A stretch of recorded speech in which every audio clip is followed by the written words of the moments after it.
Next, we're going to look at the iliopsoas muscle, and we're going to use a test known as the modified Thomas test.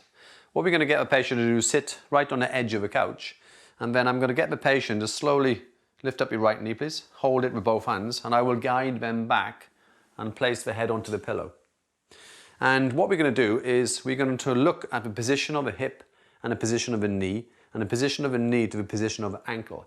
But what you need to do is the opposite side, if they are able to, and there's no hip pathology like a labral tear, but if they can slowly pull the leg up as far as they comfortably can, what it does, it flattens the lumbar spine, and then it's a true test. And then if I was to bring the leg back down, you notice that the knee is below the level of the hip, indicating the iliopsoas is probably at normal length, if not elongated. So you might find it's actually maybe relatively lax, the muscle here, and maybe weakened because it's lengthened. When we bring the leg up, it looks like now that the psoas is probably at normal length because the knee now is almost level with the hip. What you do notice is that the knee and the ankle, it is held in extension, so there's a tight rectus femoris. You can also place the foot into your side, stabilize the pelvis, and then from here we can test by taking into abduction. We can test the length of the adductors, and then by stabilizing we can take into adduction, testing the length of the TFL and IT band. You can see that the movement is quite easy coming up. There's a little bind. I can feel there's a resistance going out there. And the same if I brought the leg in this way, there's no real resistance. So to me, the IT and the TFL seems okay. The adductor is borderline. I think there's a little tightness of that.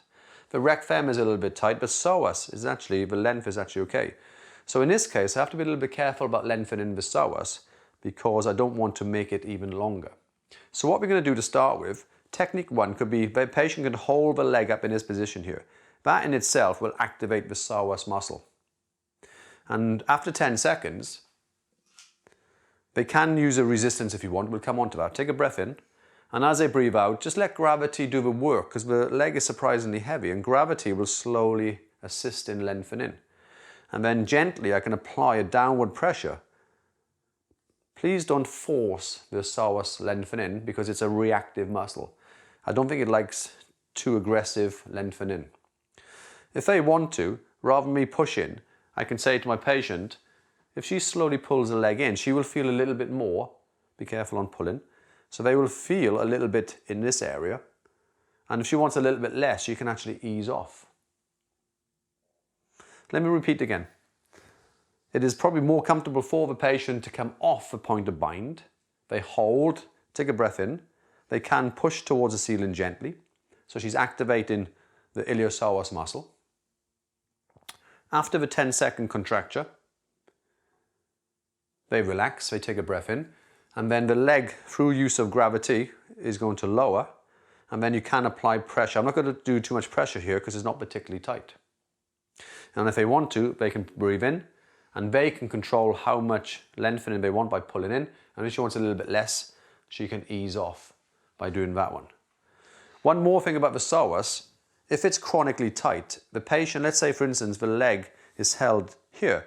So there is an obvious gap. So this would be a very tight psoas muscle, as in it might be chronically tight. But bear in mind that the psoas protects the hip. So any hip pathology, the psoas will be involved. And any spinal pathology, the lumbar or the lower discs, then the psoas will also be involved. Bring the leg off, and then what we can do, I can interlock my fingers and I can say to my patient, I'm going to increase the pressure here, breathe in, and on the out breath, I'm going to count to 7. So slowly pull in. And as I go to 1, 2, if you slowly start to pull in a bit more, as I go to 3, a bit more for 4, keep going. My patient is pulling in quite firm for 7 seconds. After 7 seconds, I would then maximally lengthen the psoas, only if it needs it. And I would hold that. You might notice the patient shakes a little bit because we're at end range and the spindles are firing. And we would hold that for about 15 seconds. And then I would rest for 20 seconds and I would repeat 3 times. So the patient, breathe in. So they would slowly pull in and I count 1, 2, 3. Each time I count, they will slowly increase pressure until they're pulling in quite firm. After the 7 seconds, relax. We lengthen for 15, we hold, and then we come off and we rest for 20. And that's a nice way and a safe way of lengthening the iliopsoas muscle.